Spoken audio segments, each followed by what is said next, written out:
Shriram time news मध्ये मी कैलास सोनवणे आपले हार्दिक स्वागत करतो। सुरुवातीला पाहूया 24 तासातील ताज्या घडामोडी। राज्य सरकारी निमसरकारी कर्मचारी शिक्षकेतर कर्मचाऱ्यांतर्फे धुळ्यात काढण्यात आला मोर्चा। महिला आरक्षणाच्या आडून केंद्र सरकार प्रांतवाद पेटवण्याचा प्रयत्न करीत असल्याचा काँग्रेसचे निरीक्षक शरद आहेर यांचा आरोप। एका महिला नेत्या व माता रमाईच्या लेकी यांना अश्लील भाषेत निनावी पत्र पाठवणाऱ्याचा शोध घेऊन कारवाई करण्याची मागणी। साक्री रोडवरील जिल्हा रुग्णालयात डॉक्टर बाबासाहेब आंबेडकर पानपोईचा शुभारंभ। नवलान येथील ग्रामदैवत नागाई माता यात्रोत्सवानिमित्त कुस्त्यांच्या दंगलीचे आयोजन। आणि NCMC कार्ड वाटपात धुळे बस स्थानकाने महाराष्ट्रात मिळवला प्रथम क्रमांक। आता बातमीपत्र विस्ताराने। विविध प्रलंबित मागण्यांसाठी संपावर असलेल्या राज्य सरकारी निमसरकारी कर्मचारी शिक्षकेतर कर्मचाऱ्यांतर्फे संपाच्या तिसऱ्या दिवशी धुळे शहरातील कल्याण भवन येथून जिल्हाधिकारी कार्यालयावर मोर्चा काढण्यात आला। विविध प्रलंबित मागण्यांसाठी संपावर असलेल्या राज्य सरकारी निमसरकारी कर्मचारी शिक्षकेतर कर्मचाऱ्यांतर्फे धुळे शहरातून मोर्चा काढण्यात आला। कल्याण भवन येथून मोर्चाला सुरुवात होऊन ह्युमन क्लब जेल रोड पर्यंत मोर्चा काढण्यात आला। यावेळी मोठ्या संख्येने कर्मचारी शिक्षक व शिक्षकेतर कर्मचारी मोर्चात सहभागी झाले होते। मोर्चा दरम्यान शासनाविरोधात जोरदार घोषणाबाजी करण्यात आली। सुधारित निवृत्ती वेतन योजनेच्या अंमलबजावणीसाठी मार्गदर्शक सूचना जाहीर कराव्यात। 7व्या वेतन आयोगातील त्रुटी दूर करण्यासाठी समितीची फेररचना करावी। तसेच 8वा वेतन आयोग लागू करण्यापूर्वी प्रलंबित प्रश्न निकाली काढावेत अशी मागणी आंदोलकांनी केली। शिक्षण विभागात नवीन शिक्षण धोरणाच्या अंमलबजावणीत येणाऱ्या अडचणींचा फेरविचार करावा। पटसंख्या आदेश रद्द करावा। तसेच शिक्षक व शिक्षकेतर कर्मचाऱ्यांना आश्वासित प्रगती योजना लागू करावी अशी मागणी करण्यात आली। आरोग्य विभागातील अपुऱ्या सुविधा, रिक्त पदे तसेच कंत्राटी कर्मचाऱ्यांच्या प्रश्नावर तात्काळ निर्णय घ्यावा अशी मागणी यावेळी करण्यात आली। प्रशासनातील रिक्त पदे भरणे, पदोन्नती प्रक्रिया राबवणे, चतुर्थ श्रेणी व वाहन चालक पदांची सरळ सेवा भरती करणे तसेच अनुकंपा तत्वावरील प्रलंबित प्रकरणे निकाली काढावीत अशी मागणी यावेळी करण्यात आली। या सर्व मागण्यांसाठी सर्व कर्मचारी शिक्षकांनी 21 एप्रिल पासून बेमुदत संप पुकारला असून आज संपाच्या तिसऱ्या दिवशी सदर मोर्चा काढून शासनाने मागणींकडे गांभीर्याने लक्ष देण्याची मागणी करण्यात आली। मोर्चात राज्य सरकारी निमसरकारी शिक्षकेतर कर्मचारी संघटना समन्वय समितीचे निमंत्रक डॉक्टर संजय पाटील, दीपक पाटील, सुरेश बहाळकर, अविनाश मोरे, सुरेश पाईकराव, सुधीर पोद्दार, राजेंद्र माळी, भूषण पाटील, पल्लवी शर्मा, LR राव, आबासाहेब पाटील, RV पाटील, उदय तोरणे, प्रतिभा गोडके, किशोरी आयरे, पल्लवी सावळे यांच्यासह कर्मचारी सहभागी झाले होते। निमसरकारी कर्मचारी व शिक्षक संघटना समन्वय समितीच्या वतीनं राज्यव्यापी बेमुदत संप 21 एप्रिल पासून चालू झालेला हा संपाचा तिसरा दिवस आहे। आजपर्यंत गेल्या 17 महिन्यात 7 मोठमोठी वेगवेगळी आंदोलन करून सुद्धा माननीय मुख्यमंत्री देवेंद्र फडणवीस यांना समन्वय समितीबरोबर चर्चा करायला साधं सौजन्य सुद्धा त्यांनी दाखवलेलं नाही। त्यामुळे ही संप करण्याची वेळ आलेली आहे। समन्वय समितीचा प्रश्न एकच आहे की आम्ही मार्च 2023 मध्ये जो 7 दिवसाचा बेमुदत संप केला होता त्या संपाच्या पार्श्वभूमीवर राज्य सरकारने मान्य तत्कालीन मुख्यमंत्र्यांनी विधानसभेमध्ये विधान परिषदेमध्ये घोषणा करून देखील गेल्या 17 महिन्यामध्ये अजून सुद्धा त्यांनी अधिसूचना प्रसिद्ध केली नाही की याची अंमलबजावणी कशा प्रकारे होईल, त्याच्या अटी शर्ती काय आहेत या संदर्भात गेल्या 17 महिन्यात सरकारने अजूनपर्यंत त्या संदर्भात अधिसूचना काढली नाही। म्हणून हा बेमुदत संप करण्याची वेळ आलेली आहे। संप करण्याच्या कालावधीमध्ये यामध्ये शिक्षकेतर कर्मचाऱ्यांची शैक्षणिक धोरण आणि CET परीक्षा रद्द करणे आणि अशा अनेक विविध मागण्या यामध्ये आहेत। सेवा निवृत्तीचं वय 60 झालं पाहिजे, रिक्त पदे भरले पाहिजेत, वर्ग 4ची आणि वाहन चालकाची जी पदं गोठवून काढलेली आहेत ती पदं पुनर्जीवित करून त्यांची सरळ सेवा भरती करण्यात यावी। या अनेक अशा 20 मागण्यांसाठी हा संप आहे।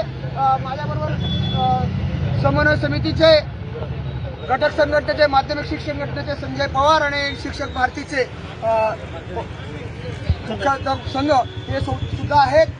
तर या संदर्भात ते या ठिकाणी आपले महिला आरक्षणाच्या आडून केंद्र सरकार प्रांतवाद पेटवण्याचा प्रयत्न करीत असल्याचा आरोप काँग्रेसचे निरीक्षक शरद आहेर यांनी धुळे येथे बुधवारी आयोजित पत्रकार परिषदेत केला आहे. महिला आरक्षणाच्या आडून केंद्र सरकार प्रांतवाद पेटवण्याचा प्रयत्न करीत असल्याचा आरोप काँग्रेसचे निरीक्षक शरद आहेर यांनी धुळे येथे पत्रकार परिषद घेऊन केला आहे. बुधवार दिनांक 22 एप्रिल रोजी आहेर धुळे दौऱ्यावर आले असता त्यांनी काँग्रेस भवन मध्ये पत्रकार परिषद घेऊन महिला आरक्षणाबाबत काँग्रेसची भूमिका स्पष्ट केली. आहेर म्हणाले की केंद्रातील भाजप सरकारला खरोखर महिला आरक्षण लागू करायचे असेल तर सन 2023 मध्ये संमत झालेले आरक्षण विधेयक मंजूर घोषित करावे. महिला आरक्षणाच्या आडून उत्तर भारतातील खासदारांची संख्या वाढवून दक्षिण भारतातील खासदारांची संख्या कमी करण्याचा भाजपचा डाव असून या माध्यमातून प्रांतवाद पेटवण्याचा प्रयत्न सरकार करीत असल्याची टीका शरद आहेर यांनी केली. सरकारने 2023 चे महिला आरक्षण विधेयक जातनिहाय जनगणना व मतदारसंघ पुनर्रचना यांचा समावेश करून मंजूर करावे अशी मागणी त्यांनी यावेळी केली. भाजपचा महिला वर्गाविषयी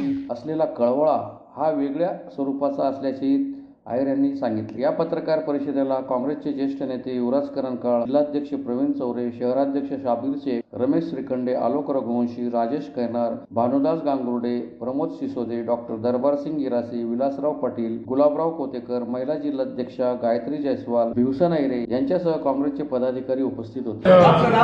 महिला आरक्षणाच्या संदर्भामध्ये भारतीय जनता पार्टी ज्या पद्धतीने काँग्रेस पक्षाला टार्गेट करून काँग्रेस पक्षाने विरोध केला, अशा पद्धतीचा जनतेमध्ये गैरसमज पसरवते. परंतु हे धाकांत खोटं आहे. कारण सप्टेंबर 2023 साली महिला विधेयक हे पास झालेलं आहे आणि अधिवेशन 16-17 असताना 16 तारखेला त्याचं नोटिफिकेशन सुद्धा निघालेलं आहे. सरकारने जर ठरवलं 2023चं महिला आरक्षणाचं बिल हे आत्ता घोषणा करून लागू करू शकतं आणि 2029च्या विधानसभा निवडणुका आणि लोकसभा निवडणुका यांच्यामध्ये 31% आमच्या महिला भगिनींना सरकार हे संधी देऊ शकतं. परंतु सरकार याच्यामधून पळ काढतंय. ते पळ या ठिकाणी जे काही डिलिमिटेशन आपण ज्याला म्हणतो मतदारसंघाची पुनर्रचना यापासून करतंय. कारण मतदारसंघाची जर पुनर्रचना झाली, ज्या पद्धतीने उत्तर भारतामध्ये सगळ्यात जास्त सीट वाढतील आणि दक्षिण भारतातल्या काही ठिकाणी सीट त्या कमी होतील. गोव्यासारख्या राज्याला 2 खासदार आहेत, तिथं एकच खासदार होईल आणि अनेक राज्यांमध्ये हे खासदार कमी होतील. ज्यामुळे या ठिकाणी उत्तर भारत आणि दक्षिण भारत हा संघर्ष देशामध्ये सुरू होईल आणि परत देशामध्ये अराजकता माजू शकते आणि म्हणून काँग्रेस पक्षाने विरोध केलेला आहे. काँग्रेस पक्षाने ज्या पद्धतीने 2011चा सेन्सस तुम्ही घेता याला विरोध आहे.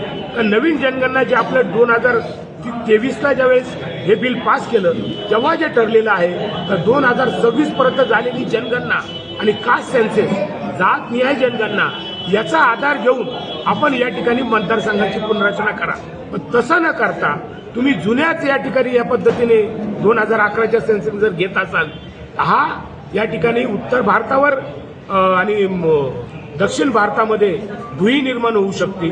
आणि त्याचबरोबर यामध्ये जे राज्य प्रगती करतात, महाराष्ट्र असेल, तामिळनाडू असेल, आंध्र असेल किंवा गुजरात असेल, यांचा ज्या पद्धतीने विकास चाललेला आहे त्या विकासाचा बोजा हा आपण हे करायचा आणि उत्तर भारतामध्ये त्याला जास्त आपल्याला या ठिकाणी निधी द्यावा लागतो याची आपल्याला कल्पना आहे.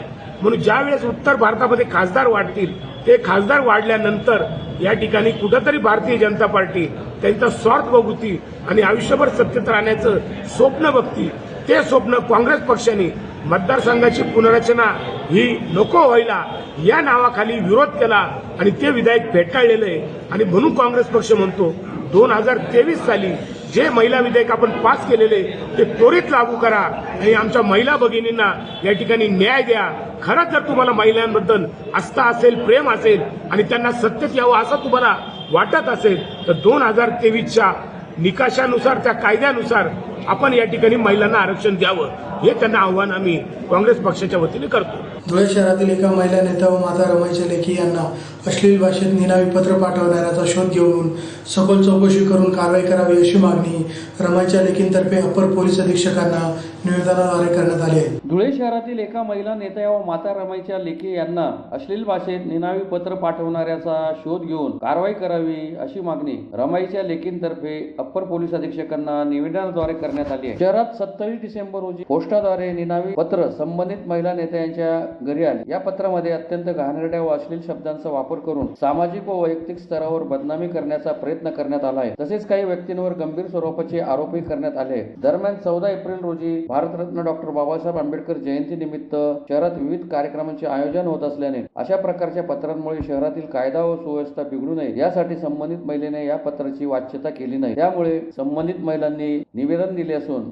संबंधित निनावी पत्र पाठवणाऱ्या व्यक्तीचा शोध घेऊन त्याच्यावर कठोर कारवाई करण्याची मागणी करण्यात आली आहे. अन्यथा आम्ही स्वतःच्या पद्धतीने आरोपीचा शोध घेऊन काढू व होणाऱ्या परिणामास प्रशासन जबाबदार राहील असा इशारा देण्यात आला आहे. यावेळी नयना दामोदर, संगीता खैरनार, कल्पना सामुद्रे, शोभा बैसाने, आरती सोनवणे, संगीता खैरनार, किरण सूर्यवंशी, नागशेन बागुल आदी उपस्थित होते. मी गेल्या 7 ते 8 वर्षापासून माता रमाईच्या लेकी भीमाच्या वाघिणी हा कार्यक्रम राबवत असतो. पण यावर्षी कोणीतरी नालायकाने असं अश्लील शब्दात हे लेटर माझ्या नावाने पोस्टद्वारे आलेलं आहे. तर त्याचमुळे आज आम्ही डेप्युटी साहेबांना भेटण्यास आलो आणि ते लेटर दिलं आहे. आम्हाला एकच सांगणं आहे, डेप्युटी साहेब लवकरात लवकर चौकशी व्हावी या बातीची, त्याला लवकरात लवकर अटक करावं हीच आमच्या सगळ्या महिलांची मागणी आहे. जर का त्याच्यावर कारवाई झाली नाही, प्रशासनाने त्याच्यावर कारवाई केली नाही, तर आमचा आरपीआय तर्फे आम्ही सगळ्या महिला आम्ही आमच्या हातात ॲक्शन घेऊ व त्याचं काय करायचं आहे मग ते आम्ही बघू. येणाऱ्या परिणामाला प्रशासन जबाबदार राहील. महामानव डॉक्टर बाबासाहेब आंबेडकर यांच्या जयंतीचे औचित्य साधून धुळे शहरातील साखर रोडवरील जिल्हा रुग्णालयात डॉक्टर बाबासाहेब आंबेडकर पानपोईचा शुभारंभ अल्फा अग्रवाल व मान्यवरांच्या हस्ते संपन्न झाला. महामानव डॉक्टर बाबासाहेब आंबेडकर यांच्या जयंतीचे औचित्य साधून धुळे शहरातील साखरी रोडवरील जिल्हा रुग्णालयात डॉक्टर बाबासाहेब आंबेडकर पानपोईचा शुभारंभ अल्फा अग्रवाल व मान्यवरांच्या उपस्थितीत संपन्न झाला. कृष्णा शिंदे व सुनंद भामरे यांच्या संकल्पनेतून सदर पानपोईचे नियोजन करण्यात आले आहे. या प्रसंगी अल्फा अग्रवाल, जिल्हा शल्य चिकित्सक डॉक्टर रवींद्र सोनवणे, महापौर मायादेवी परदेशी, उपमहापौर ज्योत्स्ना पाटील, शिवसेना महानगर प्रमुख संजय वाले, बौद्ध महासभेचे अध्यक्ष देविदास जगताप, डॉक्टर सुशील महाजन, मनी खैरनार, नगरसेवक प्रदीप बैरागी, माजी नगरसेवक प्रफुल्ल पाटील, भूषण ठाकरे, गणेश परदेशी, दिलीप पाटील, अनिल दीक्षित, चंद्रकांत भामरे, अशोक जाधव, वैभव पाटील आदी उपस्थित होते. जय भीम, जय बुद्ध, जय भारत. आज दिनांक 23/4/2024 रोजी आमच्या भारतीय बौद्ध महासभेचे जिल्हाध्यक्ष आयुष्यमान सुनंद भामरे व निसर्ग मित्र समितीचे कार्याध्यक्ष कृष्णाभाऊ शिंदे या दोघांच्या प्रयत्नातून आज सिव्हिल हॉस्पिटल धुळे या ठिकाणी महामानव डॉक्टर बाबासाहेब आंबेडकर यांच्या 135व्या जयंतीचे औचित्य साधून आज रोजी या ठिकाणी डॉक्टर बाबासाहेब आंबेडकर यांच्या नावाने पानपोई सुरू करण्यात आली आहे. या ठिकाणी येणाऱ्या औषधोपचारासाठी खेड्यापाड्यातून येणारे जे पेशंट असतात त्यांना या ठिकाणी पाण्याचे हाल होतात. त्यामुळे त्यांना पाण्याची सुविधा व्हावी, उन्हाळ्याच्या दिवसांमध्ये त्रास होऊ नये यासाठी या बाबासाहेबांच्या जयंतीचा उत्तर साधून या ठिकाणी या पानपोईचं उद्घाटन करण्यात आलेलं आहे. सदर उद्घाटनासाठी धुळे शहराचे लोकप्रिय आमदार श्री अनुभाई अग्रवाल यांच्या धर्मपत्नी आयुष्यमती अल्पाताई अग्रवाल, त्याचप्रमाणे धुळे शहराच्या उपमहापौर ज्योत्स्नाताई पाटील, पप्पूदादा पाटील, त्याचप्रमाणे शिवसेनेचे शहर प्रमुख संजय भाऊ वाल्ले व धुळे शहराचे जिल्हा शल्यचिकित्सक सिव्हिल सर्जन श्री रविकांत सोनवणे साहेब हे देखील या कार्यक्रमाला उपस्थित होते.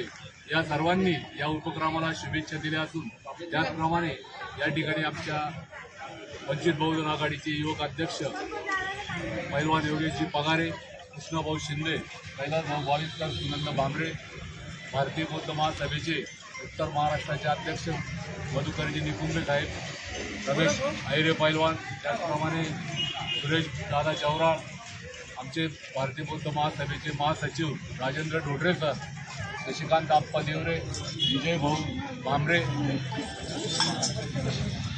डॉक्टर शरदजी भामरे, त्याचप्रमाणे मणिबाबा खैरनार, त्याचप्रमाणे आमचे धर्मदास पवार दादा, असे सर्व भूषण भाऊ ठाकरे असे सर्व पदाधिकारी या ठिकाणी हजर होते. या सर्वांच्या सहकार्याने ही पानपोई चालू करण्यात आली आहे व कृष्णाभाऊ शिंदे आणि नंदजी भामरे यांना आम्ही या पुढील कार्यासाठी शुभेच्छा देतो. असंच त्यांच्या हातून असे सामाजिक कार्य घडत राहून अशा सर्वांच्या वतीने त्यांना हार्दिक शुभेच्छा देतो. या ठिकाणी थांबतो. जय भीम, जय बुद्ध, जय भारत. धुळे तालुक्यातील नवलाने येथील ग्रामदैवत नागाई माता यात्रोत्सवानिमित्त सरपंच भीमा सूर्यवंशी व मित्र परिवारातर्फे गुरुवारी कुस्त्यांच्या दंगलीचे आयोजन करण्यात आले होते. धुळे तालुक्यातील नवलाने येथील ग्रामदैवत नागाई माता यात्रोत्सवानिमित्त सरपंच भीमा सूर्यवंशी व मित्र परिवारातर्फे गुरुवारी कुस्त्यांच्या दंगलीचे आयोजन करण्यात आले होते. युवकांना कुस्ती क्षेत्रात प्रोत्साहन मिळावे, प्रेरणा मिळावी या उदात्त हेतूने सदर कुस्त्यांच्या दंगलीचे आयोजन करण्यात आले होते. कुस्त्यांच्या दंगलीसाठी मैदानात मल्लांसाठी पिण्याचे पाणी, आंघोळीची व्यवस्था तसेच विविध सुविधा उपलब्ध करून देण्यात आल्या होत्या. या कुस्त्यांच्या दंगलीमध्ये सहभागी झालेल्या मल्लांना 1,000 रुपयांपासून ते 51,000 रुपयांपर्यंत बक्षीस ठेवण्यात आले होते. रोख स्वरूपासह भांडे स्वरूपात देखील या ठिकाणी बक्षीस देण्यात आले. यावेळी सरपंच भीमा सूर्यवंशी, उपसरपंच बारको आलोर, संदीप सूर्यवंशी, संजय सूर्यवंशी, बाबूलाल सूर्यवंशी, आसाराम पवार, किशोर पवार, देविदास सूर्यवंशी, लोटन महाराज, पप्पू महाराज, धनराज बागुल, काळू शिंदे यांच्यासह ग्रामस्थ व तरुण मित्र मंडळ उपस्थित होते. सालाबादाप्रमाणे नागाई माता यात्रे उत्सवाच्या निमित्ताने दुसऱ्या दिवशी कुस्तीची दंगल ठेवण्यात येते. सालाबादाप्रमाणे आम्ही पहिल्यापासून नवलाने गावात कुस्त्यांची दंगल ठेवण्यात येत आहे. पण या 4-5 वर्षापासून मी सरपंच पदावर 10 वर्षापासून आहे आणि चांगल्या कुस्त्यांची स्पर्धा ठेवण्याचा प्रयत्न करत आहे. आमच्या येथे पंढरपूर, सोलापूर, सांगली, इंदोर, पुणे, बारामती, मनमाड, मालेगाव फार लांबून पैलवान येत आहे आणि 1,000 पासून तर 51,000 चांदीची गदा अशा प्रकारे कुस्त्या लावल्या जातात. पैलवानांसाठी आपण मंडप टाकलेला आहे. म्हणून गेटवर टायमावर वॉटर कुलिंग पाणी मारण्याकरिता पैलवानांसाठी थंड पाण्याची व्यवस्था केलेली आहे. तरी या कुस्त्यांसाठी मान्यवर आलेले आहेत. किरण गुलाबराव पाटील आणि आजूबाजूतील सगळे मान्यवर असतील, शेट्टीदादा असतील, वाडीचे आप्पा असतील, त्र्यंबक दादा असतील, सगळ्यांनी या कुस्तीसाठी प्रमुख पाहुणे म्हणून आलेले आहेत. तरी यांचे आम्ही आभारी आहोत आणि नवलानेचे जे आमचे ग्रामस्थ आणि तरुण मित्र फार शांततेने प्रत्येक कार्यक्रम पार पडत असतात. म्हणून या तरुण मित्रांचे मी आभारी आहे आणि असंच प्रेम राहू दे अशी माझी विनंती आहे. सगळ्यांना शांततेने कुस्त्या पार पडू द्या. आतापर्यंत चाललेल्या कुस्त्या पुढे. महाराष्ट्र राज्य मार्ग परिवहन मंडळाने डिजिटल पेमेंटला प्रोत्साहन देण्यासाठी प्रवाशांचा प्रवास सुखकर करण्यासाठी सुरू करण्यात आलेल्या NCMC कार्ड वाटपात धुळे बस स्थानकाने महाराष्ट्रात प्रथम क्रमांक पटकावला आहे. महाराष्ट्र राज्य मार्ग परिवहन महामंडळाने डिजिटल पेमेंटला प्रोत्साहन देण्यासाठी आणि प्रवाशांचा प्रवास सुकर करण्यासाठी NCMC कार्ड सुरू केले आहे. सदरचे NCMC कार्ड वाटपात धुळे बस स्थानकाने महाराष्ट्रात प्रथम क्रमांक पटकावला आहे. महाराष्ट्र राज्य मार्ग परिवहन महामंडळाने एसटीने प्रवास करणाऱ्या प्रवाशांना आधुनिक सुविधा देण्याच्या उद्देशाने NCMC कार्ड सेवेची सुरुवात केली आहे. हे कार्ड प्रवाशांचा प्रवास अधिक सुकर आणि कॅशलेस बनवणार आहे. NCMC हे एक प्रीपेड कार्ड आहे. हे कार्ड केवळ एसटी प्रवासासाठीच नाही तर देशभरातील मेट्रो, बेस्ट बसेस, रेल्वे प्रवासासाठी वापरता येणार आहे. धुळे बस स्थानक येथेही राहुल देवरे यांच्या माध्यमातून NCMC स्मार्ट कार्ड वाटप होत असून राहुल देवरे यांनी या नोंदणी अभियानाचा प्रचार प्रसार मोठ्या प्रमाणात केल्याने या ठिकाणी महाराष्ट्रातून धुळे बस स्थानकाचा प्रथम क्रमांक मिळवून आणला. 13,000हून अधिक स्मार्ट कार्ड वाटप करण्यात आले आहे. सदरचे कार्ड हे सक्तीचे नाही असे वारंवार या ठिकाणी शासनामार्फत सांगण्यात येत आहे. सर्व नागरिक ग्राहकांनी या ठिकाणी याचा लाभ घ्यावा असे देखील आवाहन करण्यात आले आहे. याबाबत STO NCMC कार्ड प्रमुख राहुल देवरे यांनी आपली प्रतिक्रिया दिली. महाराष्ट्र शासन राज्य परिवहन मंडळाने NCMC कार्ड लॉन्च केलेले आहे. लॉन्च केल्याचं मागे उद्दिष्ट असं आहे की कॅशलेस हा प्रवास व्हावा म्हणून त्यांनी ही योजना काढलेली आहे. ज्या नागरिकांनी अगोदर रजिस्ट्रेशन केलं होतं त्या नागरिकांचे स्मार्ट कार्ड आलेले जवळजवळ 13,000 कार्ड आलेले आहेत. त्या कार्डामधून बरेचसे 3,000 ते 4,000 कार्ड वाटल्या गेलेले आहेत. अजून वाटप चालू आहे. नागरिकांना माझी विनंती आहे, कोणाची काळजी घ्या, जसा वेळ मिळेल तसं या, घाई करू नका. सगळ्यांना कार्ड मिळणार आहे, बरोबर. त्यानंतर हे कार्ड तुम्हाला शॉपिंगलाही चालणार आहे. धुळ्यात पुढे महाराष्ट्रात आपलं धुळे जिल्ह्याचा धुळे बस स्टँडचा 1 नंबर आलेला आहे. सगळ्यात जास्त रजिस्ट्रेशन, सगळ्यात जास्त कार्ड हे आपले आलेले आहेत आणि कोणाची गैरसोय न होता आपण सगळ्यांना सुविधा दिलेली आहे. आणि प्रत्येक नागरिकाला मी अजून परत विनंती करतो की शासनाने हे कार्ड अजून सक्ती केलेली नाहीये. उन्हाचं येऊ नका, जसं वेळ मिळेल तसं हळू या. अजून भरपूर मुदत आहे. आधार कार्ड सारखं हे कार्ड असणार आहे. याची मुदत कधीही संपणार नाही आहे. म्हणून आज पण मी सांगतो, पहिलेही सांगितलं आहे की कोणीही गर्दी करू नये. पुन्हा एक नजर ठळक घडामोडींवर. राज्य सरकारी निमसरकारी कर्मचारी शिक्षक शिक्षकेतर कर्मचाऱ्यांतर्फे धुळ्यात काढण्यात आला मोर्चा. महिला आरक्षणाच्या आडून केंद्र सरकार प्रांतवाद पेटवण्याचा प्रयत्न करीत असल्याचा काँग्रेसचे निरीक्षक शरद आहेर यांचा आरोप. एका महिला नेत्या व माता रमाईच्या लेकी यांना अश्लील भाषेत निनावी पत्र पाठवणाऱ्याचा शोध घेऊन कारवाई करण्याची मागणी. साक्री रोडवरील जिल्हा रुग्णालयात डॉक्टर बाबासाहेब आंबेडकर पानपोईचा शुभारंभ. नवलाने येथील ग्रामदैवत नागाई माता यात्रोत्सवानिमित्त कुस्त्यांच्या दंगलीचे आयोजन. आणि NCMC कार्ड वाटपात धुळे बस स्थानकाने महाराष्ट्रात मिळवला प्रथम क्रमांक. याचबरोबर श्रीराम टाइम न्यूजचे बातमीपत्र संपले. दिवसभरातील ताज्या घडामोडींसाठी पाहत राहा श्रीराम टाइम न्यूज. भेटूया पुढील प्रसारणात. तोपर्यंत नमस्कार.